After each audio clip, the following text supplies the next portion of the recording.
బాలయ్య బాబు, నందమూరి తారక రామారావు గారి నట వారసుడు, హిందూపూర్ అభిమాన పుత్రుడు,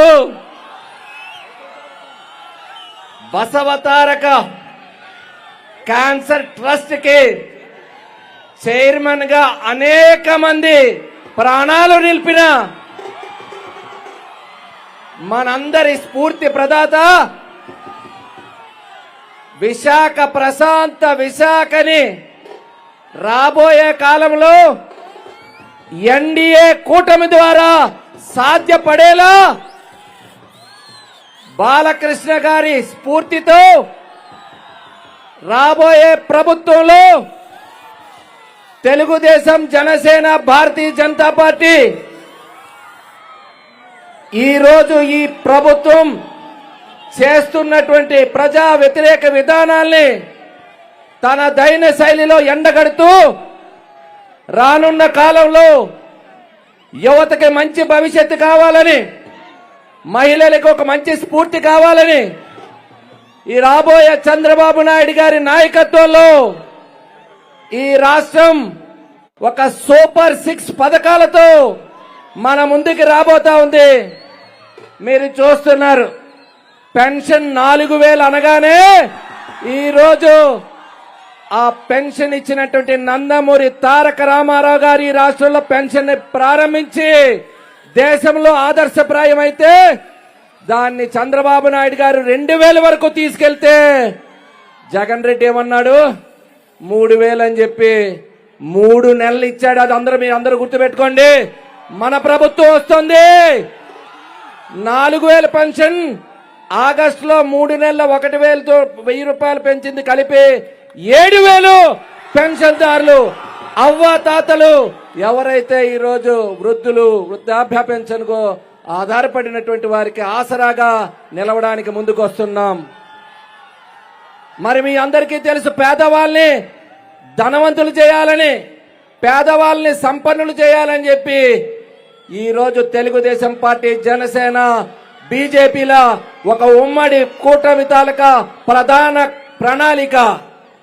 మరి జగన్ రెడ్డి గారు ఏం చేశారు, పేదవాళ్ళని పేదవాళ్ళ ఉంచాలి, వాళ్ళకి సౌకర్యాలు ఉండకూడదు, వాళ్ళకి 300 కరెంటు యూనిట్ పెరిగితే వాళ్ళకి పథకాలు కట్టంట. అంటే మీ ఇంట్లో టీవీలు చూడకూడదు, మీరు టీవీలు ఆన్ చేస్తే అన్స్టాపబుల్ బాలకృష్ణ కనబడతారు కాబట్టి మిమ్మల్ని టీవీలు చూస్తే, మీరు విద్యుత్ వినియోగం చూస్తే మీరందరూ కూడా మరి ఏదైనా సౌకర్యాలు ఏర్పాటు చేసుకొని ఏసీలో ఫ్రిడ్జ్లో పెట్టుకుంటే మీరు ఆ సౌకర్యాలు ఉండకూడదు, పేదవాడిలా ఉండాలని చెప్పి ఒక నిబంధన పెట్టినటువంటి జగన్ రెడ్డికి బుద్ధి చెప్తావా లేదా?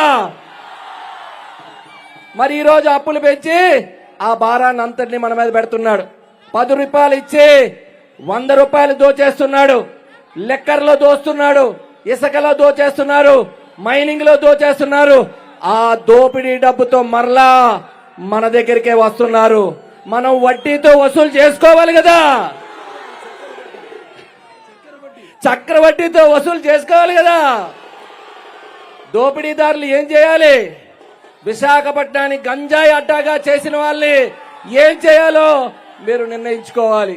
ఈరోజు డ్రగ్స్ క్యాపిటల్ గా చేశారు, నాసిరకం మద్యం అలవాటు చేశారు, సంపూర్ణ మద్యపాన నిషేధం అని చెప్పి ఆంధ్ర రాష్ట్రం అంటే క్యూలు గట్టి మరి మద్యం అమ్మేటువంటి పరిస్థితి.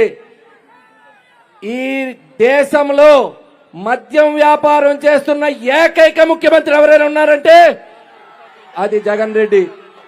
మీ అందరూ చూశారు, కరోనా సమయంలో అందరూ లాక్డౌన్ అయితే మద్యం షాపులు మాత్రం తెరిచే ఉంచి వారి వ్యాపారం మాత్రం చేసుకున్నారనేటువంటిది ఒకసారి మీకు గుర్తు చేస్తూ, మరి ఒక ప్రశాంత విశాఖ, ఒక అభివృద్ధి విశాఖ, యువతకు ఉపాధి కలిగించాలని, మహిళలకి అభ్యున్నతి రావాలని, వారికి ఏదైతే ఈరోజు స్వయం సహాయక బృందాలుగా వారందరూ ఎదగాలని చెప్పి గతంలో చేసినటువంటి ప్రయత్నాలు అనేక అంశాలు ఈరోజు మేనిఫెస్టో ద్వారా మీ ముందుకు వస్తున్నాం.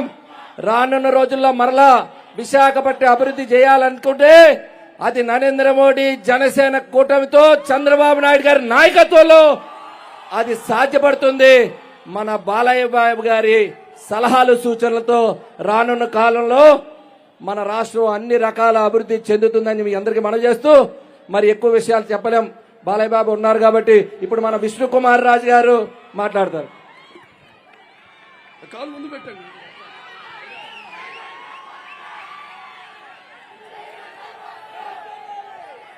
అందరికీ నమస్కారం. అరే బాలయ్య బాబు మీ దగ్గరికి వచ్చారు, ఆ వారిని చూడటానికి మీరందరూ ఎంతో అభిమానంతో వచ్చారు. మీ అభిమానం ఆయనకి తెలియచేయవలసిన బాధ్యత మన పైన ఉంది. ఒకసారి తప్పట్లు కొట్టండి, చేతులు పైకెత్తండి. బాలయ్య బాబు గారు చూడండి సార్, మీరు కూడా చేస్తే వాళ్ళందరూ సంతోషపడతారు. ఎంతో సమయం నుంచి వేచి చూస్తున్నా 2 గంటలయ్యి మీరు ఇంకా ఎవ్వరూ కూడా కదలకుండా ఇక్కడే నుంచున్నందుకు ముందుగా బాలయ్య బాబు గారిని చూడటానికి, వారు చెప్పే మాటలు వినటానికి నార్త్ నియోజకవర్గం నుంచి, వెస్ట్ నియోజకవర్గం నుంచి వచ్చిన వారందరికీ కూడా హృదయపూర్వకమైన నమస్కారాలు తెలియజేసుకుంటున్నాం. అరే మన రాక్షస పరిపాలన ఎట్లా ఉందో మనమందరం చూశాం. దుర్మార్గపు పరిపాలన జగన్మోహన్ రెడ్డి గారు చేస్తున్నారు. అత్యంత దారుణమైన అవినీతి, ఇంత అరాచకం పెరిగిపోయిందంటే అసలు ఎప్పుడు ప్రశాంతమైన నగరంగా ఉండే విశాఖపట్నం, శాంతికి సంకేతంగా ఉండేది విశాఖపట్నం, అటువంటిది చంద్రబాబు నాయుడు గారు ముఖ్యమంత్రిగా 14 సంవత్సరాలు పనిచేసిన వ్యక్తి. అట్లాగే మనకు హుద్దుద్ సైక్లోన్ వచ్చింది, గుర్తుందా? హుద్దుద్ సైక్లోన్ లో చంద్రబాబు నాయుడు గారు వచ్చి ముఖ్యమంత్రిగా వారం రోజుల్లో మనకందరికీ కూడా కరెంటు, నీరు అన్ని కూడా ఇవ్వటం జరిగింది.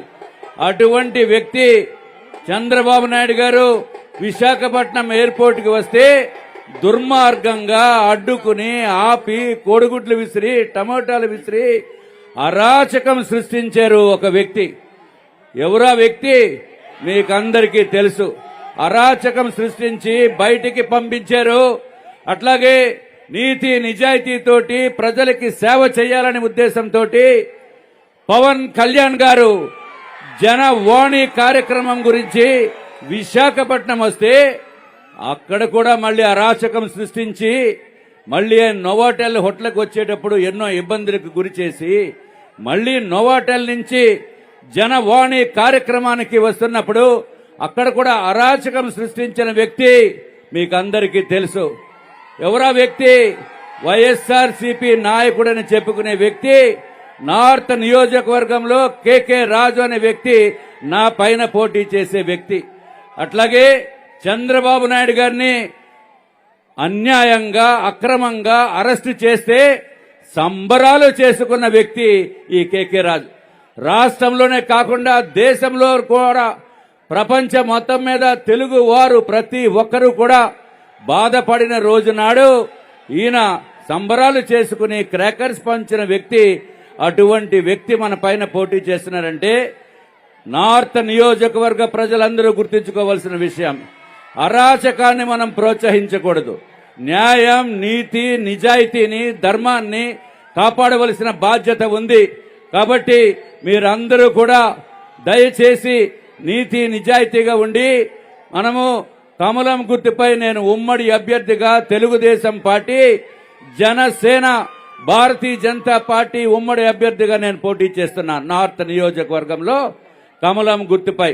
కాబట్టి దయచేసి నార్త్ నియోజకవర్గ ప్రజలే కాకుండా ఇతర రాష్ట్రంలో ఉన్న అందరూ కూడా ఒక్కసారి మాకు ఓటు వేసి గెలిపించవలసిందిగా మిమ్మల్ని అందరినీ కూడా కోరుకుంటున్నాం.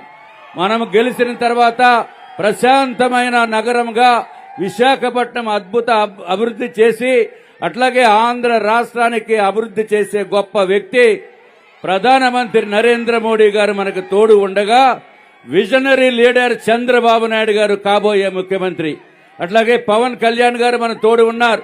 అందరూ కూడా కలిసి ఉమ్మడి కూటమి అభ్యర్థుల్ని తప్పనిసరిగా గెలిపించవలసిన బాధ్యత మీ అందరిపైన ఉంది. గణబాబు గారికి సైకిల్ గుర్తుపై ఓటు వేసి అత్యధికమైన మెజారిటీతో గెలిపించవలసిన బాధ్యత అందరికీ ఉంది.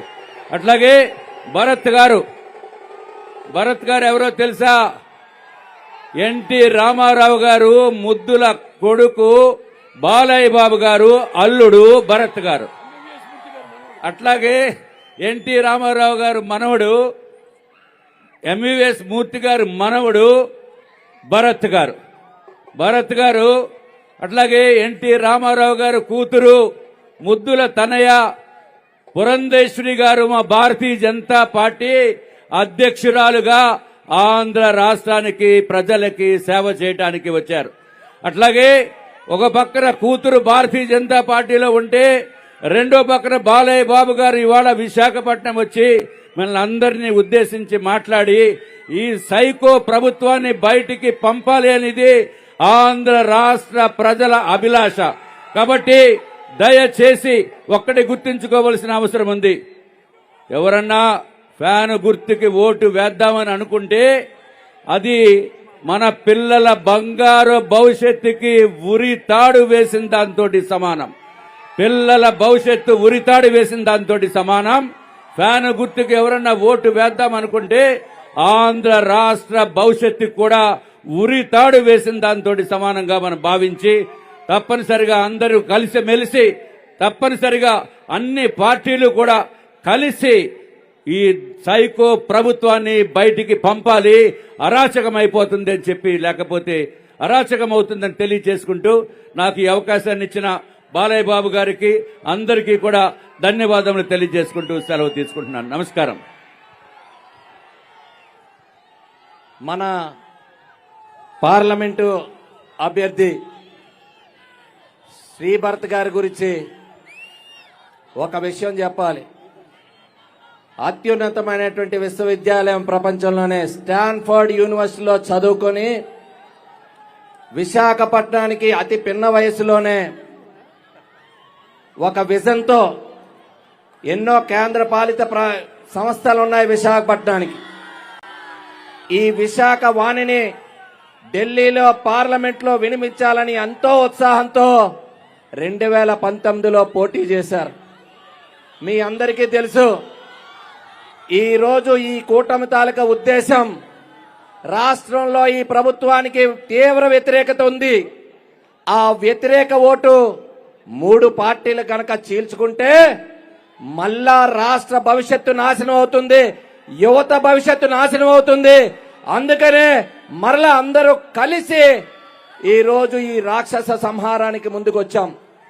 అందులో భాగంగా మీకు చెప్తున్నా, 2019లో ఇక్కడే జనసేనకి 2 లక్షలు, బీజేపీకి ఒక 50,000 ఓట్లు చీలితే కేవలం 3,000 ఓట్ల లోపంతో శ్రీభరత్ గారు ఓటమి చెందారు. దాని పర్యవసానం 5 ఏళ్లు పార్లమెంట్లో విశాఖ వాణి వినిగిందా, అసలు వినిపించిందా అని మిమ్మల్ని అందరూ అడుగుతున్నాను. విశాఖ పార్లమెంట్ ఎన్నికైన వారు అక్కడ మాట్లాడారా అని మిమ్మల్ని అడుగుతున్నాను. ఒక్క సమస్యనా ప్రస్తావించారా అని మిమ్మల్ని అడుగుతున్నాను. మరి అది అవసరమా కాదా మీరు ఆలోచన చేయాలి. ఈ రోజు ఒక విద్యావేత్త అన్ని విషయాల్లో ఈ రోజు ఏ వ్యవస్థకి ఏ రకంగా ఉండాలి, ఒక విజన్ ఉండి ఒక ప్రణాళికాబద్ధంగా రానున్న రోజుల్లో విశాఖకి ఏం చేయాలో ఆయనకి ఒక పరిణతి చెందినటువంటి వ్యక్తిగా ఈ 5 ఏళ్లలో గీతం యూనివర్సిటీ ప్రపంచంలో ఒక మంచి యూనివర్సిటీగా ఈ రోజు పేరు పొందినటువంటి యూనివర్సిటీకి అతి పిన్న వయసులో అన్ఎక్స్పెక్టెడ్ గా చైర్మన్ అయినాక దాన్ని ఇంకా ఆ స్థాయిలో పెంపొందిస్తూ ఆ మెడికల్ కాలేజీని కూడా జిమ్సర్ మెడికల్ కాలేజ్ నుంచి మనకి హెల్త్ క్యాంప్ అంటే ఏదో మొక్కుబడి క్యాంపులు, ఈ రోజు ప్రభుత్వం వైద్య క్యాంపులు. కానీ శ్రీభరత్ గారి మెడికల్ క్యాంపు అక్కడ తూతు మంత్రంగా కాదు, ఆ మెడికల్ క్యాంపుల్లో మరి వైద్యం సేవలకు వచ్చిన వాళ్ళని నెక్స్ట్ డేనే హాస్పిటల్కి తీసుకెళ్లి ఆ హాస్పిటల్లో వైద్యం కూడా అందించి పంపించినటువంటి ఒక వైద్య శిబిరాలు ఏర్పాట్లు ఒక ఆలోచన. మరి ఇలాంటి విభిన్నమైనటువంటి ఆలోచన కలిగినటువంటి శ్రీభరత్ గారిని మరి మనందరూ కూడా గెలిపించుకోవాలని కోరుకుంటూ వారిని మాట్లాడవలసిందిగా కోరుతున్నా. థ్యాంక్ యూ గణబాబు గారు ఫర్ ద కైండ్ ఇంట్రొడక్షన్. అందరికీ నమస్కారం అండి. బాలకృష్ణ గారితో మళ్ళీ వేదిక పంచుకోవడం అవకాశం దొరికింది 2019 తర్వాత. నాకు పెళ్లి 2013లో అయింది. ఆ టైంలో ఇంకా సోషల్ మీడియా అంత పెరగలే. అప్పుడు ఏంటంటే బాలయ్యకి కోపం వస్తే కొడతారు అని దుష్ప్రచారం మీడియాలో చేసేవారు. దాని తర్వాత ఈ సోషల్ మీడియా బాగా పెరిగిన తర్వాత ఆయన మనసు బంగారం, మనిషి బంగారం అనేది అందరికీ అర్థమైంది. అన్స్టాపబుల్ షో చేసేదాకా ఓన్లీ మాస్ అనుకున్నారు. కానీ మిడిల్ క్లాస్కి అందరికీ ఆకర్షించే విధానంగా అన్స్టాపబుల్ షోలో ఎంత సింపుల్గా ఉంటారో అందరికీ పరిచయం అయింది. క్యాన్సర్ హాస్పిటల్ సేవలు గత 15 ఏళ్లుగా క్యాన్సర్ హాస్పిటల్ సేవలు గత 15 ఏళ్లుగా అనేక మందికి సేవలు అందజేశాము. బాలకృష్ణ గారు చెప్పినట్టు నేను కూడా ఇప్పుడు ఆ హాస్పిటల్లో ట్రస్టీగా గత 5 సంవత్సరాలుగా చేస్తున్నాను. ఇప్పుడు ఎక్కడన్నా ఒక వీడియో వచ్చి బాలే నిన్ను కొట్టారా అంటే కొట్టలేదు, అందుకే బాధపడుతున్నాను, కొట్టుంటే అట్లీస్ట్ నన్ను ముట్టుకుంటారు అనుకుంటున్నారు. 2014లో ఏం చేస్తారు, రాజకీయం ఓడిపోతారంటే హిందూపూర్లో మంచి మెజారిటీతో గెలిచారు. రెండోసారి ఛాన్సే లేదన్నారు, దానికన్నా ఇంకా ఎక్కువ మెజారిటీతో గెలిచారు. ఈసారి మూడోసారి చాలా ప్రయత్నాలు చేశారు, అభ్యర్థులు మార్చారు. ఈసారి ఇంకా ఎక్కువ మెజారిటీతో గెలుస్తారా?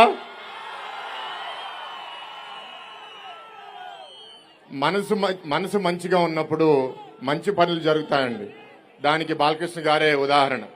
ఇవాళ రాజకీయంలో, సినిమా ఇండస్ట్రీలో చాలా మంది ఏంటంటే మాస్క్స్ వేసుకుంటారు, వాళ్ళ నిజస్వరూపం ఏంటో తెలియదు. కానీ బాలకృష్ణ గారు అంటే మనసులో ఏముందో నోరులో మొహంలో అదే ఉంటది. అట్లాంటి వాళ్ళు చాలా అరుదుగా ఉంటారు. ఇట్లాంటి వాళ్ళు మా అందరికీ ఆదర్శవంతమైన నాయకులు. నా మామగారు అవడం అనేది నా అదృష్టంగా నేను భావిస్తున్నాను. ఇవాళ ఈ ప్రభుత్వం ఏ అన్యాయం చేసిందనేది ఆల్రెడీ గణబాబు గారు, విష్ణురాజు గారు మాట్లాడారు. వాళ్ళు చెప్పినవన్నీ నేను మళ్ళీ రిపీట్ చేయను. కానీ ఇక్కడ చాలా మంది యువకులు కనపడుతున్నారు. మీలో ఎంతమందికి ఈ 5 సంవత్సరాల్లో మంచి ఉద్యోగాలు వచ్చినాయి? ఎవరికన్నా వచ్చినాయా?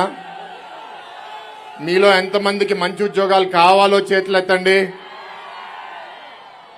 మరి ఈ ప్రభుత్వం ఏం చేస్తుంది? 2014 నుంచి 19 మధ్యలో ఇండస్ట్రీస్ మినిస్ట్రీ ద్వారా తెలుగుదేశం ప్రభుత్వం, బీజేపీ ప్రభుత్వంలో 5 లక్షల ఉద్యోగాలు రాష్ట్ర వ్యాప్తంగా సృష్టించాం. ఉట్టి విశాఖపట్నంలో 70,000 ఉద్యోగాలు తీసుకొచ్చాం. ఈ 5 సంవత్సరాల్లో కూడా ఉద్యోగాలు సృష్టించారు. ఏంటో తెలుసా? వాలంటీర్ ఉద్యోగాలు. వాలంటీర్ ఉద్యోగాలు బ్యాడ్ అనట్లే, కానీ డిగ్రీ చదివిన వాళ్ళు, బీటెక్ చదివిన వాళ్ళకి 5,000 రూపాయల ఉద్యోగం సరిపోతుందా? ఇందాక గణబాబు గారు అన్నట్టు ఈ వైసీపీ ప్రభుత్వం పేదల పట్ల ప్రభుత్వం కాదు, మిమ్మల్ని పేదరికంలో ఉంచే ప్రభుత్వం. మీరు పేదరికంలో ఉండిపోవాలి. ఎందుకంటే వాళ్ళు మీకు కొన్ని బిస్కెట్లు వేస్తారు, మీరు ఎదగకూడదు, మీరు తలెత్తకూడదు. మాట్లాడితే మీ మీద కేసులు. ఇక్కడ మాట్లాడితే గీతం యూనివర్సిటీ గోడ కొట్టేశారు. గాజువాక్లో పల్లా గారు మాట్లాడితే ఆయన బిల్డింగ్ కొట్టేశారు. భీమిలిలో సబ్బహరి గారు చనిపోయారు, కానీ సబ్బహరి గారు మాట్లాడితే ఆయన ఇల్లు కొట్టేశారు. ఇలా అందరినీ కొట్టుకుంటూ పోతే రేపు గెలిస్తే మిమ్మల్ని వదులుతారా? ప్రభుత్వం మార్చుకునే బాధ్యత మనందరి మీద ఉంది. ఇక్కడ ఎలాగైతే మీరు అందరూ ఉత్సాహంగా ఉన్నారో రేపు మీరు అదే ఉత్సాహం ఓటింగ్ బూత్ లో కూడా చూపించవలసిందిగా కోరుతున్నాము. ఇందాక గణబాబు గారు కూడా చెప్పారు, హాస్పిటల్ ద్వారా అనేక మెడికల్ క్యాంపులు ఈ అంతా ప్రాంతం, ఉత్తరాంధ్ర ప్రాంతంలో ఓవర్ 100 మెడికల్ క్యాంపులు చేస్తే ఇంచుమించు 1,00,000 మంది దాని ద్వారా వైద్య సేవలు అందజేసుకున్నాం. మొన్న నార్త్ నియోజకవర్గంలో అక్కడ క్యాంపు జరుగుతుందని నాకు తెలియని కూడా తెలియదు. కానీ ఆ క్యాంపు ఎప్పుడు లేని విధంగా ఆయన మీద పోటీ చేసే అభ్యర్థి అనుకుంటా పోలీసులు పంపించి వేధించి ఆ క్యాంప్ ఆపిచ్చాడు. అంటే పేదవాళ్ళకి ఉచితంగా వైద్య సేవలు అందజేయడం కూడా వాళ్ళు తట్టుకోలేకపోతున్నారు. దాని తర్వాత మళ్ళీ కొన్ని రోజుల తర్వాత వైద్య శిబిరాలు మళ్ళీ స్టార్ట్ చేయడం జరిగింది.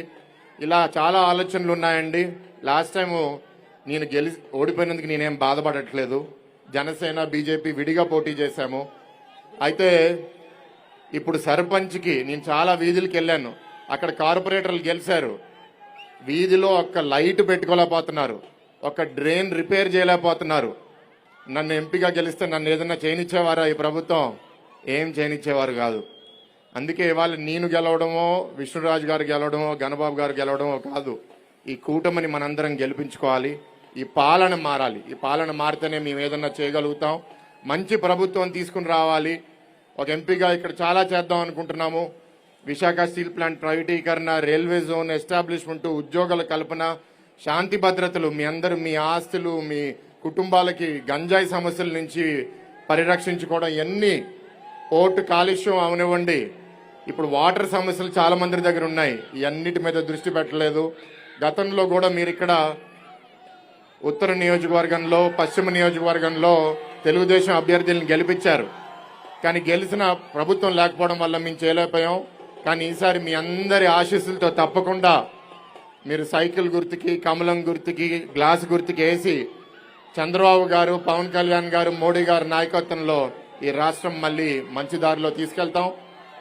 ఇందాకే తూర్పు నియోజకవర్గంతో పర్యటించాం. మళ్ళీ దీని తర్వాత ఎస్కోట నియోజకవర్గం కూడా వెళ్తున్నాం. మీ అందరు ఉత్సాహం చూస్తే మాట్లాడాలనిపిస్తుంది, కానీ బాలయ్య గారు మాట్లాడినివ్వండి. సినిమా డైలాగ్ ఉంటుంది. హైదరాబాద్లో ఏదన్నా రెస్టారెంట్, పబ్ మూసుకుంటే ఒక స్లోగన్తో ఎండ్ అవుతుంది. ఏంటి ఆ స్లోగన్? జై జై జై బాలయ్య. బాలకృష్ణ గారిని మాట్లాడుతుందిగా కోరుతున్నాం.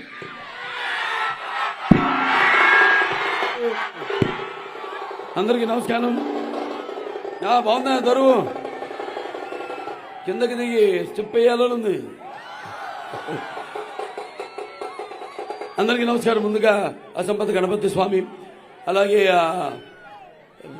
కనకదుర్గం, వైజాగ్ కనక మహాలక్ష్మి, అలాగే పైడి తల్లమ్మ, అలా ముచ్చమమ్మ, వాళ్ళందరి ఆశీస్సులు అందరిపై ఉండాలని, ఎన్నికల్లో ప్రజాస్వామ్యం గెలవాలని, వాళ్ళ ఆశీస్సులు ఎల్లప్పుడూ మనపై ప్రసరింపజేయాలని మనస్ఫూర్తిగా కోరుకుంటూ, మరి ముందుగా ఇక్కడ విశాఖపట్నం మరియు పశ్చిమ మరియు ఉత్తరం నియోజకవర్గపు ప్రజలందరికీ, అలాగే ఈ టీవీలో నా ప్రసంగాన్ని తిరిగిస్తున్న మొత్తం విశాఖపట్నం ప్రేక్షకులందరికీ కూడా, ప్రేక్షక దేవుళ్ళందరికీ నా హృదయపూర్వక నమస్కారాలు తెలియజేసుకుంటున్నాను.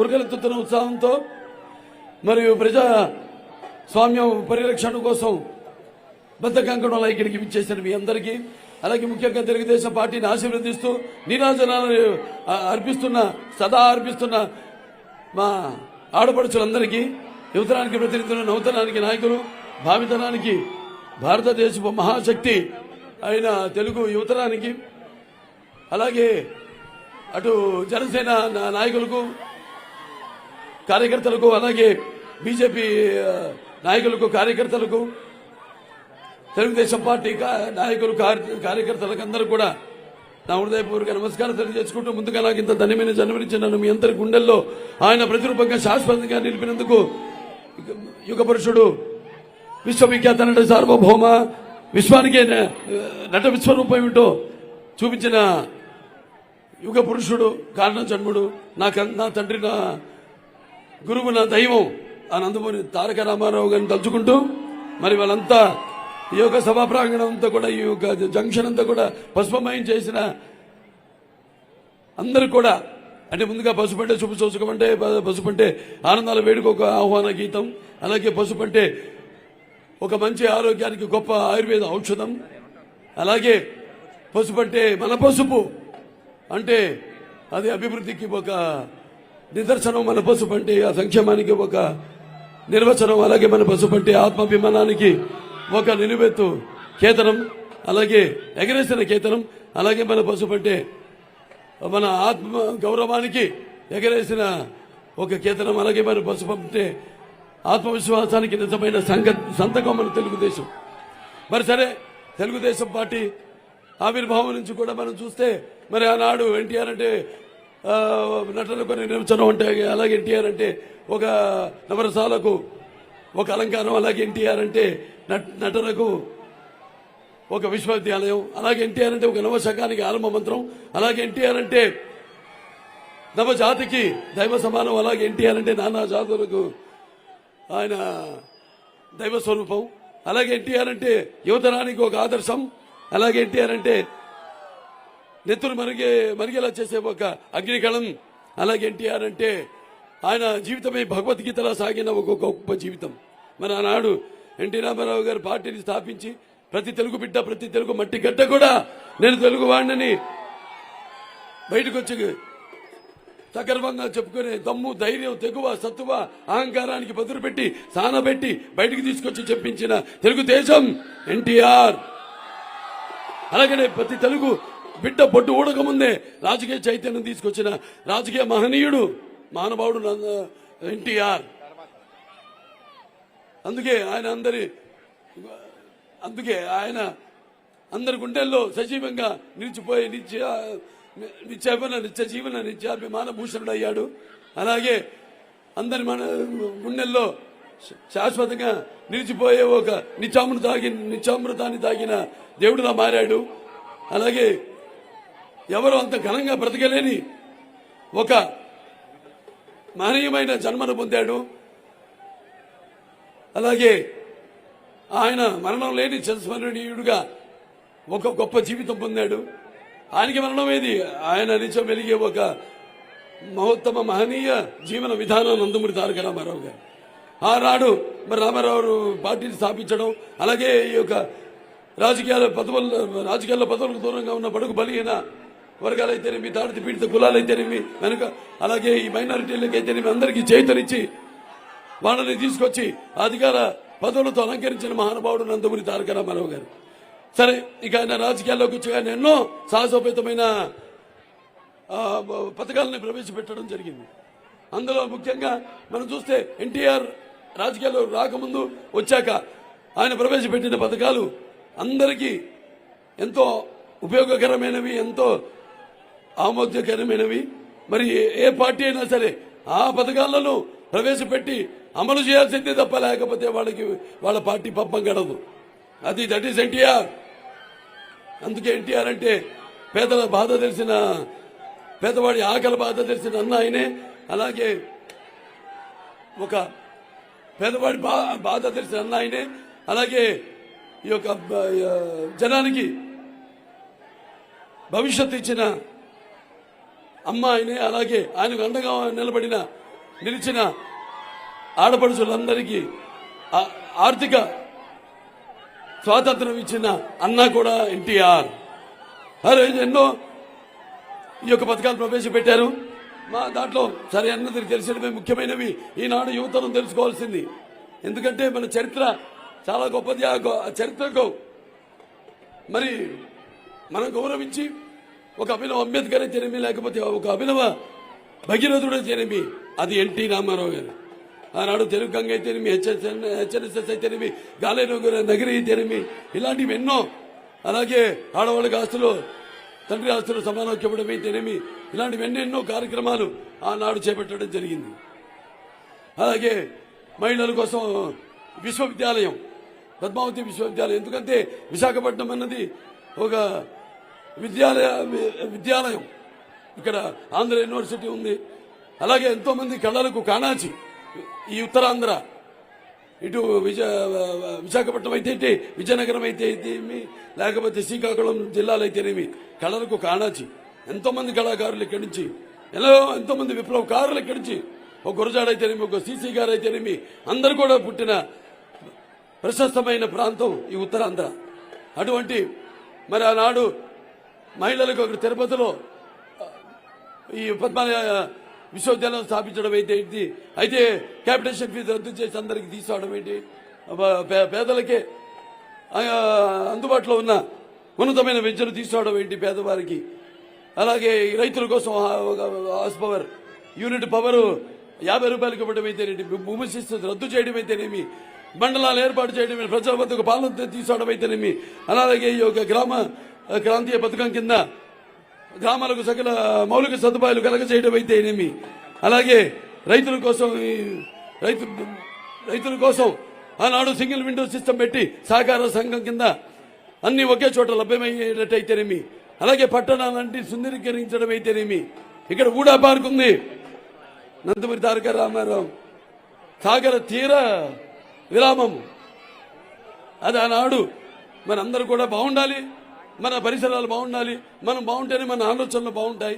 సరదాగట్ట బయటికి వెళ్ళి ఏదో ఆనాడు మహిళల కోసం కూడా, మహిళలు కేవలం వంటింటి గుండెలు కాకూడదు, మహిళల సాధికారత కోసం ఆనాడు ఆయన ఎన్నో 39% రిజర్వేషన్ అయితేనేమి, బీసీలకి 50% రిజర్వేషన్ అయితేనేమి, 20% రిజర్వేషన్ అయితేనేమి, అలాగే ఎస్సీ ఈ సర్కారీ కమిషన్ పెట్టి వాట్లను సిఫార్సులు అమలు చేయడం అయితేనేమి, ఇలాంటివి ఎన్నో ఎన్నో కార్యక్రమాలు చేపట్టారు ఎన్టీ రామారావు.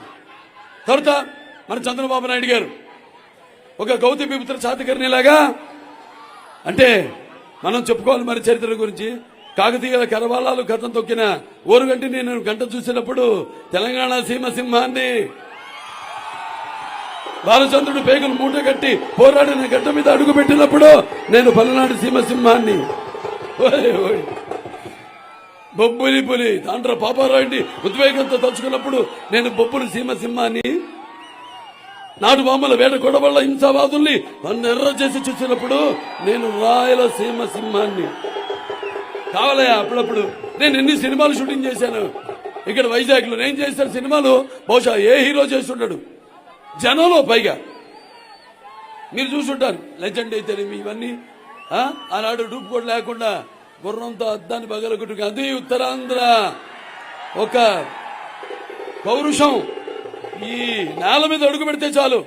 ఎలాగైతే నాకు ఎన్టీఆర్ అన్న 3 అక్షరాలు వింటే నా రక్తం ఉప్పొంగుతుందో, అలాగే తెలుగు అన్న 3 అక్షరాలు వింటే ఎలా అయితే నా వెంట్రుకలు నిక్కుపడుచుకుంటాయో, అలాగే ఉత్తరాంధ్ర అంటే మీరు చూపించిన గౌరవాభిమానాలు ఎప్పుడు షూటింగ్ వచ్చినా కూడా అసలు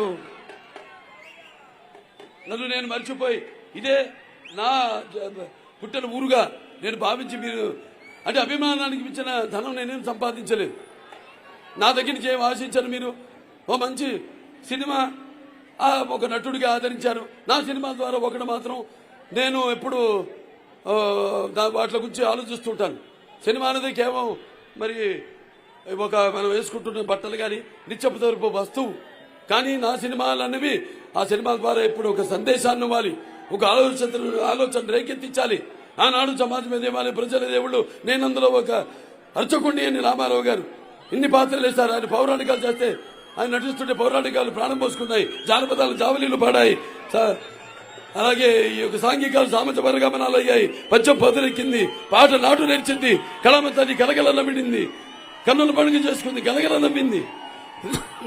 ఆనాడు మరి ఆయన మగుటోలేని మహారాజుగా ఉన్నప్పుడు తెలుగు చలనచిత్ర పరిశ్రమలో ఆ తెలుగు చిత్ర పరిశ్రమ నుంచి నిష్క్రమించి ఈ యొక్క ప్రజలు ఎవరైతే ఆయన ఆ స్థాయికి రావడానికి కారకులో ఆ ప్రజల సేవలో ఆయన అంకితమై ప్రజలే సమాజమే దేవాలయ ప్రజల దేవుళ్ళను అందులో ఒక దేవుడిని పార్టీని స్థాపించారు. తెలుగుదేశం పిలుస్తుంది రా కదిలి రా అని ఆనాడు నిందించారు. అలాగే చంద్రబాబు నాయుడు గారి నాడు మనం రాష్ట్ర విభజన తొరత అవిభక్త రాష్ట్ర విభజన తొరత ఆయన ఎన్నో మరి రామారావు గారి మానసిక పుత్రిక ఆయన తెలుగుదేశం పార్టీని ఆయన ఎంతో క్రమశిక్షణతో ముందు కూడా నడుపుతున్నారు. తెలుగుదేశం పార్టీకి ఉన్న కార్యకర్తలు కానీ ఈ యొక్క ప్రపంచంలోనే ఏ పార్టీకి లేరు అన్ని నిస్సంశయం. పార్టీ ఎప్పుడు ఎన్ని కష్టాల్లో ఉన్నా కూడా వాళ్ళు జెండాని భుజాన్ని మోసి మరి నాటి వచ్చాను. మీరంతా కూడా అడుగు వేసుకుంటూ కనిపిస్తుంది. ఈ రణగుణ ధ్వని మీలో ప్రతి ఒక్కరిలో ఒక పార్టీ అని కాదు. ఇవాళ జెండాలు 3 అయినా ఎజెండా ఒకటే. తెలుగుదేశం పార్టీ అయినా, జనసేన అయినా, బీజేపీ అయినా ఎజెండా ఒకటే. ఈ ఆనాడు చంద్రబాబు నాయుడు గారు మరి ఎన్నో సంస్కరణ తీసుకొచ్చారు. ఆయన కూడా ముందుగా చదువుకి ఎంతో ప్రాముఖ్యత ఇచ్చారు. అలాగే ఆయన ఎన్నో కిలోమీటర్కి ప్రాథమిక పాఠశాలలు 3 కిలోమీటర్లకు ఒక అప్పర్ ప్రైమరీ, 5 కిలోమీటర్లకి ఒక జూనియర్ కాలేజు, అలాగే మండలానికి ఒక జూనియర్ కాలేజు, అలాగే డివిజన్కి ఒక ఇంజనీరింగ్ కాలేజు, అలాగే జిల్లాకి ఒక మెడికల్ కాలేజీ లాంటి ఎన్నో చేశారు ఆయన. అలాగే మహిళల కోసం మరి ఒక డ్వాక్రా సంఘాలు ఏర్పాటు చేసి దేశ ప్రపంచంలోనే మొదటిసారిగా ఈ పొదుపు విప్లవాన్ని తీసుకొచ్చాడు చంద్రబాబు నాయుడు. అలాగే గ్రామాలు కూడా సర్వోన్నతముగా అభివృద్ధి చెందాలని ఆనాడు జన్మభూమి అయితే మీరు అయితేనేమి, లేకపోతే క్లీన్ అండ్ గ్రీన్ అయితేనేమి, లేకపోతే ఈ వన సంరక్షణ అయితేనేమి, అలాగే ఈ యొక్క చెరువుల్లో నీటి సంఘాలు అయితేనేమి, అలాగే చెరువుల పూడికి తీతలు అయితేనేమి, మిమ్మల్ని కూడా భాగస్వాములు చేసి అందులో ఆయన రాష్ట్రాన్ని ముందుగా నడిపాడు. ఆయన ఆ తర్వాత మన రాష్ట్రం విడిపోయింది. 17 లక్షల కోట్ల రూపాయలు, 17,000 కోట్ల రూపాయలతో, 17 లక్షల కోట్ల రూపాయలతో మనం ఆనాడు బట్టగట్టి ముళ్ళు ముట్ట సర్దుకుని మన రాష్ట్రం ఏర్పడింది. మరి ఆ తర్వాత ఆయన ఆ యొక్క 17,000 కోట్లు ఏదైతే ఉన్నాయో ఆ యొక్క లోటు బడ్జెట్ను కూడా పూడ్చి మరి ప్రతి ఒక్కరి తలసరి ఆదాయం కూడా పక్క రాష్ట్రం తెలంగాణ కానివ్వండి, అంటే ప్రాంతాలు వేరైనా మన అంతరంగాలు ఒకటేనన్నా, ధ్యాసలు వేరుగా ఉన్నా మన భాష తెలుగు భాష అన్నా ఆయన బ్రహ్మాండంగా వాళ్ళకి దీటుగా వాళ్ళని మించేలా ఆయన తరతర ఆదాయం తీసుకెళ్ళడం జరిగింది మన రాష్ట్రాన్ని. సరే, మన దౌర్భాగ్యం మరి మన ఒక ఛాన్స్ ఏంటి? కోడికత్తి, లేకపోతే బాబాయ్ గొడ్డలి, లేకపోతే మన గులక రాయి. ఇవాళ రాష్ట్రం అంతా కూడా ఈ 1,600 కోట్ల రూపాయలతో మీ తరాన్ని మరి రాష్ట్రం అంతా కూడా ఎక్కడ చూస్తున్నా హోర్డింగ్లు పెట్టాడు. సిద్ధం సిద్ధం, మీ అమ్మని చెల్లిని ఇంటి నుంచి గెంటేశావు, అలాగే మీ బాబాయిని చంపిన నిందితుడిని కాపాడుతూ మీ చెల్లికి ద్రోహం చేశావు. వాళ్ళకి సమాధానం చెప్పడానికి సిద్ధమా? లేకపోతే ప్రతి సంవత్సరం జాబ్ క్యాలెండర్ రిలీజ్ చేస్తానని ప్రగల్భాలు పలికి మరి యువతరాన్ని అని కొత్తవి రాకపోగా ఉన్న పరిశ్రమలు కూడా రాష్ట్రాన్ని విడిచి వెళ్లిపోయి మరి యువతను గంజాయికి డ్రగ్గులకి అలవాటు చేసి వాడిని మోసం చేసిన వాళ్ళకి సమాధానం చెప్పడానికి సిద్ధమా? లేకపోతే ప్రభుత్వ ఉద్యోగాలు వచ్చిన వారం రోజుల్లో సిపిఎస్ రద్దు చేస్తానని వాళ్ళని మోసం చేశావు, వాళ్ళకి సమాధానం చెప్పడానికి సిద్ధమా? లేకపోతే ఒక రాజధాని రాష్ట్రం 3 రాజధానుల పేరుతో ఈ యొక్క అమరావతి రైతుల త్యాగాలను అవహేళన చేస్తున్న ఆ రైతులకు సమాధానం చెప్పడానికి సిద్ధమా? నా బీసీలు, నా ఎస్సీలు, నా ఎస్టీలు అంటే మరి వాళ్ళ చెప్పిన వాళ్ళను నిందితుల్ని కాపాడుతూ, అలాగే ఒక కుటుంబం ట్రైన్ కింద పడి చనిపోతే మరి వాళ్ళ కుటుంబానికి తిరిగి ప్రాణాలు ఇవ్వడానికి సిద్ధమా? అలాగే ఒక పిల్లవాడు తన అక్కని వేధిస్తున్నాడు అని అడిగినందుకు అతని మీద పెట్రోల్ పోసి సజీవ దహనం చేసిన వాళ్ళు కన్నీళ్లు తొడవడానికి సిద్ధమా? లేకపోతే పోలవరాన్ని గోదావరిలో కలిపేసి మరి అతని ప్రభుత్వాన్ని బ్లాక్ లిస్ట్ లో పెట్టిన కాంట్రాక్టర్లకు బిల్లులు ఇవ్వడానికి సిద్ధమా? లేకపోతే ఈ యొక్క రైతు వ్యవస్థను నిర్వీర్యం చేసేసి మన రైతులు ఆత్మహత్యల్లో దేశంలోనే మొదటి స్థానంలో నిలబెట్టిన ఆ రైతులకి సమాధానం చెప్పడానికి సిద్ధమా? లేకపోతే ఏవైతే ఈ ధరలు ఉన్నాయో ఆకాశాన్ని కట్టుకుంటున్నాయి. ఇవాళ మన విద్యుత్ ధరలు 7 సార్లు పెంచాడు, ఇప్పటికి ఆర్టీసీ ధరలు 5 సార్లు పెంచాడు. పెట్రోల్ ధరలు అయితేనేమి, రేట్ అయితేనేమి, లేకపోతే డీజిల్ రేట్లు అయితేనేమి, అలాగే ఇంటి పన్ను, నీటి పన్ను, అలాగే ఆస్తి పన్ను, అలాగే చెత్త మీద కూడా పన్ను పెంచేశావు. వాటిలన్నింటినీ తగ్గించడానికి సిద్ధమా? మాయల మోసాలకి సిద్ధమా? అక్రమాలు అన్యాయాలకి సిద్ధమా? ఇక ముందు 100 ఏళ్ల ప్రజలకి దొరకకుండా ఇసుక పాత్రలను తవ్వేశాడు. మరి ఈ యొక్క చీప్ లిక్కర్ పేరుతో, జే బ్రాండ్ పేరుతో ఈ మద్యాన్ని ఏరులా పారిస్తున్నాడు, లక్షల కోట్లు దోపిడీ చేస్తున్నాడు. అలాగే ఈ యొక్క ప్రభుత్వం తయారు చేసే చీప్ లిక్కర్ ని తాగి ఎంతో మంది ఆడపడుచులు వాళ్ళ తాలిబట్లను తెచ్చుకున్నారు. వాళ్ళకి సమాధానం చెప్పడానికి సిద్ధమా అని అడుగుతున్నాను. అలాగే ఇక్కడ విశాఖపట్నం ఉంది, ఇది మనం చూస్తాం. రాష్ట్రం అంతా కూడా ఈ యొక్క ఏదైతే సారాసారుడు జగన్ సారాసారుడు మాట, అంటే ప్రభుత్వ దుకాణాలన్నీ ఏదైతే సారా దుకాణాలు ఉన్నాయో, కొట్లున్నాయో వాటిలన్నీ ప్రభుత్వ దుకాణాలుగా మార్చేసి మరి 10 రూపాయలు మద్యాన్ని 10 రేటుకు అమ్ముతూ మీ దగ్గర ఉన్న మీ ప్రాణాలతో చలగాటలు ఆడుతున్నాడు, మీ దగ్గర డబ్బును కూడా దొబ్బేస్తున్నాడు. ఇది అతను చేసే పాలన. ఇక్కడ చూసుకుంటే కొండ, గుట్ట, రాయి, మట్టి, పాషాణం నుండి చెరువులు, గడ్డలు, అలాగే ఈ కాలువల వరకు కాదేది అమ్మకానికి అనర్హం. అలాగే ఫారెస్ట్ భూములు, అటు ముచ్చర్లు అయితేనేమి, బాకుల పాలెం అయితేనేమి, లేకపోతే ఈ కుసలవాడ మొదలైనవి ల్యాండ్ రిఫార్మ్ భూములు అయితే ఇవ్వాల్సిన భూములు అయితేనేమి, ప్రభుత్వ భూములు అయితేనేమి, పొరంబోకు భూములు అయితేనేమి, అలాగే సిఆర్సెట్ భూములు, ఎండోమెంట్ భూములు, అసైన్ భూములు టోకాగా కబ్జా, ఇది వీళ్ళు ప్రభుత్వం చేసేది. అలాగే ఎల్జీ పాలిమర్స్ అక్రమంగా 200 ఎకరాల యుఎల్సీ భూములు కొట్టేసి రియల్ ఎస్టేట్ వ్యాపారం చేస్తున్నాడు జగన్ ఇక్కడ. అలాగే రిషికొండ, అలాగే మన ఈ యొక్క బే పార్క్ కబ్జా చేశారు. అలాగే విశాఖ నడిబొడ్డులో ఉన్న సిబిసిఎన్సి ఏదైతే భారీ భూములు భారీ కబ్జా తప్పుడు పత్రాలతో 100 కోట్ల ప్రభుత్వానికి ఎసరు పెట్టాడు ఈ ఎంఈవి మూర్తి. ఇప్పుడు ఎంఈవి సత్యనారాయణ. అలాగే దశపల్ల సుమారు 25 ఎకరాల అత్యంత ఖరీదమైన భూములు తప్పుడు పత్రాలతో న్యాయస్థానం మోసం చేసి కోట్ల రూపాయలు కొట్టారు ఈ Jagan and co. Jagan and co అంటే అర్థమైందిగా మీకు ఎవరో? బొత్స ఈ యొక్క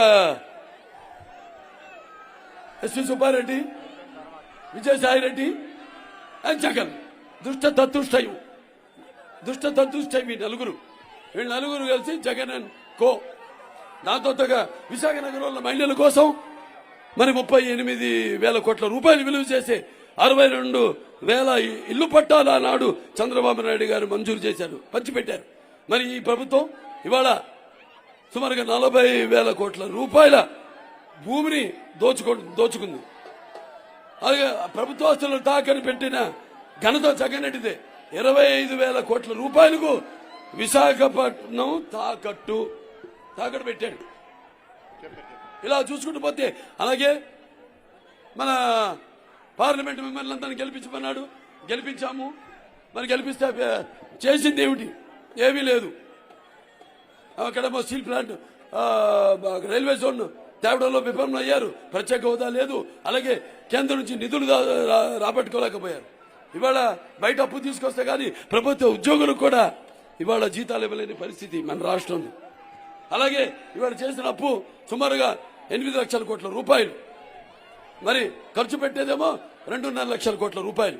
మరి మిగతా 6.5-7 లక్షల కోట్ల రూపాయలు ఏమైనట్టు? అదంతా మీరు ఆలోచించాలి. మీ అందరి మీద కూడా ఒక్కొక్కరి మీద సుమారుగా 3 నుంచి 4 లక్షల రూపాయల భారం ఉంది అప్పు. అలాగే కొత్త జియో పాస్ చేశాడు మన 303 ల్యాండ్ టైటిలింగ్ యాక్ట్ అని. జాగ్రత్త, తస్మాత్ చిన్న రైతులు మీరందరూ కూడా, కారు రైతులందరూ కూడా.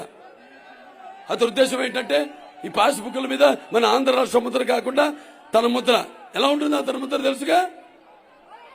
లక్షల కోట్ల పక్షకుడు, అవినీత పక్షపాత రూపకుడు, అవినీత అర్పకుడు, అలాగే కుంభకోణాల కీచకుడు, ముఖ్య మంత్రి కాదు, ముఖ్య కంత్రి, మహా మూర్ఖుడు, అలాగే మూతి ముద్రష్టకుడు, అలాగే జగమెరిగిన నాయకుడు, దేశానికి పట్టిన దరిద్రం, అలాగే రాష్ట్రానికి రామన పాలకుడు, జన మాన ప్రాణ చోరకుడు ఈ జగన్. ఆ బొమ్మ వేసుకుంటాడట. ఆ బొమ్మ వేసుకుని మేమన్నీ పాస్బుక్ తన దగ్గర పెట్టుకుంటాడు. ఆ తర్వాత దాని మీద అప్పులు చేస్తాడు. చాలా విషయాల్లో కూడా అంతే. తర్వాత మీ భూమి మీది కాదు, మీ ఆస్తి మీది కాదు. రేపు మీరు మీ ఆస్తుల మీద అప్పు చేయాలన్నా మీరు చూస్తే ఆల్రెడీ అప్పు ఉంటుంది మీ ఆస్తి మీద, మీ భూమి మీద. ఇది అతని భవిష్యత్ కార్యాచరణ. మీరందరూ కూడా ఇవన్నీ దృష్టిలో పెట్టుకోండి. ఎందుకంటే చాలా మోసం జరుగుతుంది. వాళ్ళు చూస్తున్నాం విశాఖ అన్నది చుట్టూ ఎన్ని పర్వతాలు. హాయిగా నిన్న కూడా విజయనగరం వెళ్ళొచ్చాను. అక్కడ మరి వీళ్ళు చేసిన అరాచకాలు ఒకటి కాదు, మొత్తం కొండలన్నీ కూడా నేలమట్టం చేశారు. ఈ మెగ్నీషియం మైనింగ్ ఏంటి అలా చూసుకుంటే మొత్తం రాష్ట్రాన్ని కొండలు వదిలేయండి, మొత్తం రాష్ట్రాన్ని నేలమట్టం కాదు. ఈ రాష్ట్రాన్ని అభివృద్ధిని గుంతల్లో తోసేశాడు ఈ జగన్. సో మనం 100 ఏళ్ల వెనక్కి తీసుకెళ్లాడు ఈ జగన్ పరిపాలనకు. మరి చరమగీతం పాడుతూ సమరసింహ శంకరామాన్ని మనం పూరించాలి. అలాగే ఉరకలెత్తుతున్న ఉత్సాహంతో, ఓటైన ఆయుధంతో అతనికి అతని పార్టీకి బుద్ధి చెప్పాలి, నామరూపాలు లేకుండా చేయాలి అని మనస్ఫూర్తిగా కోరుకుంటున్నాను. అలాగే ఇక్కడ ఉన్న అభ్యర్థి ఇక్కడ నార్త్ నుంచి కల్లప్ప రాజు అంట. అతని సంగతి అందరికీ తెలిసిందే. అతను అంత రౌడీజము, భూ కబ్జా, వసూళ్లు ఎలా చేస్తాడు అతని గురించి తెలుసు.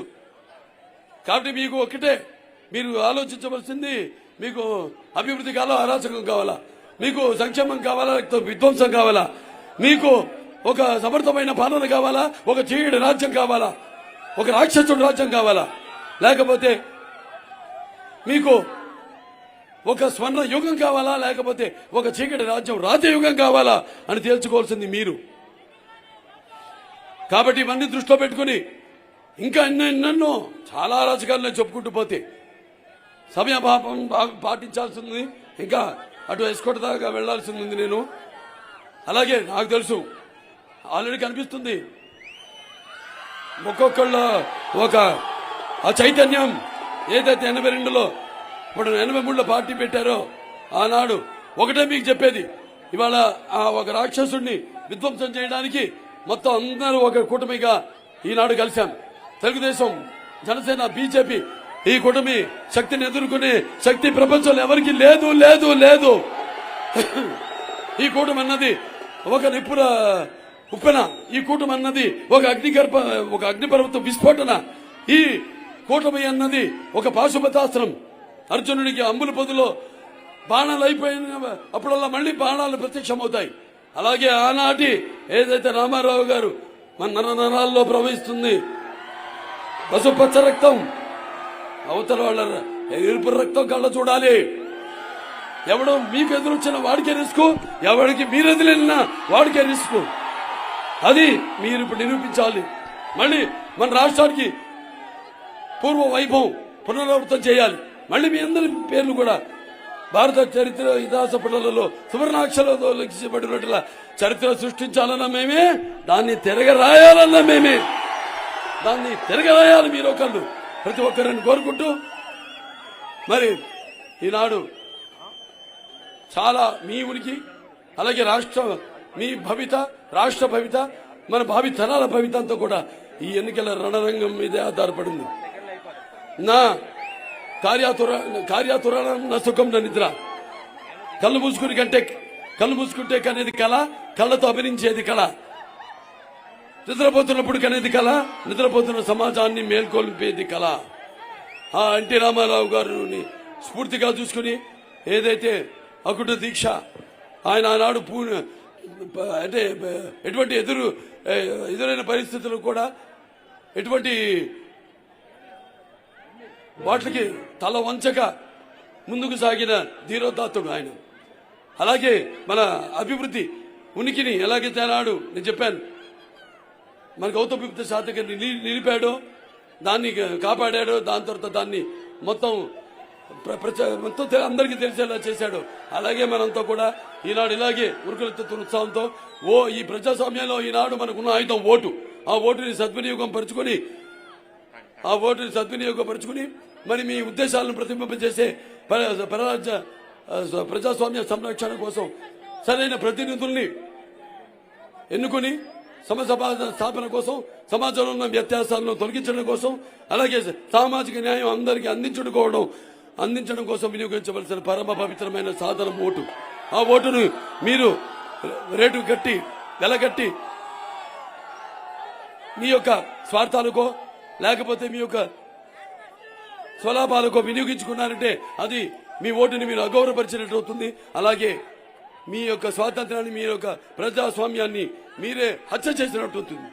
కాబట్టి ఇవన్నీ మన ఉత్తరాంధ్ర ఎన్నో విప్లవాలకి పురుటు గడ్డ. ఉత్తరాంధ్ర ఒకప్పుడు శాంతికి కేతనమైన ఈ యొక్క ఉత్తరాంధ్రలో ఎన్నో చిచ్చులు పెడుతున్న రక్తానికి జాతి లేదు, మాంసానికి మతం లేదు, చర్మానికి కులం లేదు. అందరూ ఒక కలిసికట్టుగా ఉంటే దాన్ని ఎదిరించే శక్తి ప్రపంచంలో ఎవరికీ లేదు. కాబట్టి మీరంతా కూడా ఇదే ఉత్సాహంతో ఏదైతే ఈ యొక్క మేనిఫెస్టో మేము ముందుకు వచ్చామో దాన్ని కూడా దృష్టిలో పెట్టుకుని ఇన్ని ఆర్థిక ఇబ్బందులున్న 25 సంవత్సరాలు మన రాష్ట్రం వెనక్కిపోయింది. ఇవాళ మళ్ళీ అంటే ఒక చంద్రబాబు నాయుడు గారు, ఎందుకంటే విజన్ 220 ఆయన ముందుకు వచ్చారు. విజన్ ప్రపంచాల దేశానికే విజన్ కి ఒక ఆదర్శం చంద్రబాబు నాయుడు గారు. మళ్ళీ ఇప్పుడు విజన్ 2047తో మీ ముందుకు వచ్చారు.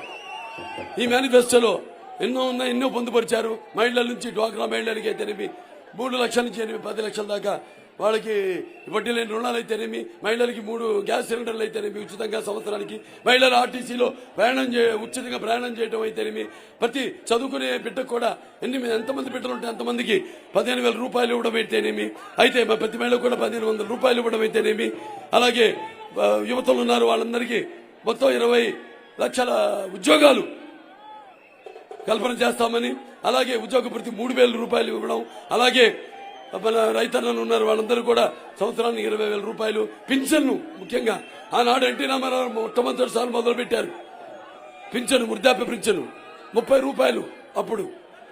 మరి ఈనాడు ఆ అవ్వ తాతల నోటి కాడ బొమ్మను కూడా లాగేసుకున్నాడు ఈ జగన్. 2 లక్షల అవ్వ తాతల ఈ యొక్క పెన్షన్ ని రద్దు చేశాడు. ఆ వృద్ధాప్య పెన్షన్ ని 4,000 చేస్తామని, అలాగే ఈ వికలాంగులకు 6,000 రూపాయలు పెన్షన్ ఇస్తామని, ఇలాంటివి ఇంకెన్నెన్నో మేనిఫెస్టోతో అందరి సంరక్షణ కోసం, సంక్షేమం కోసం, అభివృద్ధి కోసం. ఎస్టీల మీద దాడులు చూసాం మనం ఎన్ని జరిగాయో. ఇక్కడ వైజాగ్ లో మరి కోవిడ్ విపత్కర పరిస్థితుల్లో మాస్క్ అడిగిన పాపానికి సుధాకర్ అనే డాక్టర్ని మానసిక క్షోభ పెట్టి అతని బలవన్మరణానికి కారణం అయ్యాడు ఈ జగన్. అలాగే జడ్జి రామకృష్ణ ఆయన కూడా మానసిక క్షోభకు గురి చేశారు. అలాగే ఈయన పరిపాలనా విధానాన్ని వ్యతిరేకిస్తే, ప్రశ్నిస్తే పేద ఎస్టీలకి శిరమండనం చేయించాడు. అలాగే ఈ యొక్క ఎవరైతే ఈ అమరావతి రైతుల కోసం ఉద్యమించిన నాయకులు ఉన్నారో వాళ్ళందరి మీద ఎస్సీ ఎస్టీలు కేసులు పెట్టాడు. అలాగే ఏదైతే అంబేద్కర్ విదేశీ విద్య ఉందో దాని పేరే మార్చేశాడు. అంబేద్కర్ పేరు తీసేసి జగన్ విదేశీ విద్య అని పెట్టాడు. ఏంటో ఈ పిచ్చి. అతను అందుకే అంటారు సైకో అని.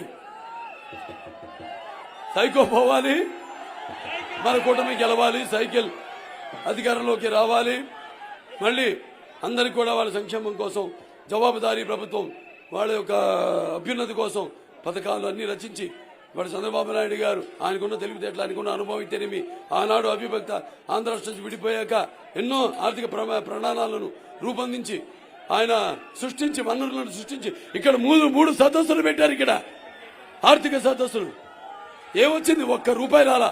అసెంబ్లీలో మేము అడిగాం మా ముందు పెట్టండి, ఎన్ని ఎంఓయూలు సైన్ చేశారు, ఎన్ని పరిశ్రమలు వస్తున్నాయంటే మా ముందు పెట్టలేదు. ఒకటే గుర్తుంచుకోండి, మరి ఈ నాయకులు ఎవరైతే ఉన్నారో బొత్స సత్యనారాయణ 24 సంవత్సరాలుగా ఉన్నాడు. అలాగే మన ధర్మాన్ ప్రసాద్ ఎన్ని 34 సంవత్సరాలా, అతను తమ్మినేని సీతారాము అతనేమో 40 సంవత్సరాలు. ఈ అమర్నాథ్ విడివేడ అతనేమో 50 సంవత్సరాలు. అలాగే బాబురావు అయితేనేమి, లేకపోతే ఈ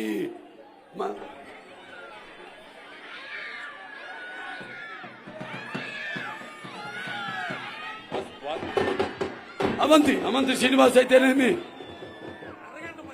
అరగంట మంత్రి అవంతి శ్రీనివాస్ అయితేనేమి, వీళ్ళందరూ మరి ఉత్తరాంధ్రకు ప్రతినిధులుగా ఉంటూ, నాయకులుగా ఉంటూ వీళ్ళు ఏం చేశారు ఉత్తరాంధ్రకని అడుగుతున్నా నేను.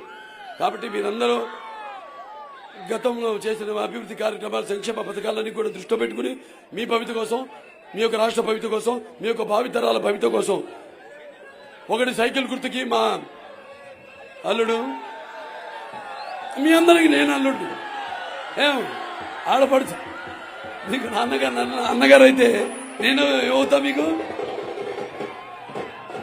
అందుకే అంటుంటా నాకు వయసుతో పని లేదు, నేను అందరికంటే చిన్నవాడిని మీ అందరికంటే. అందుకే ఆయన మరి ఎంబీబీఎస్ పూర్తి గారి సేవల్ని మనం ఎంతగానో గుర్తుంచుకోవాల్సిన అవసరం ఉంది.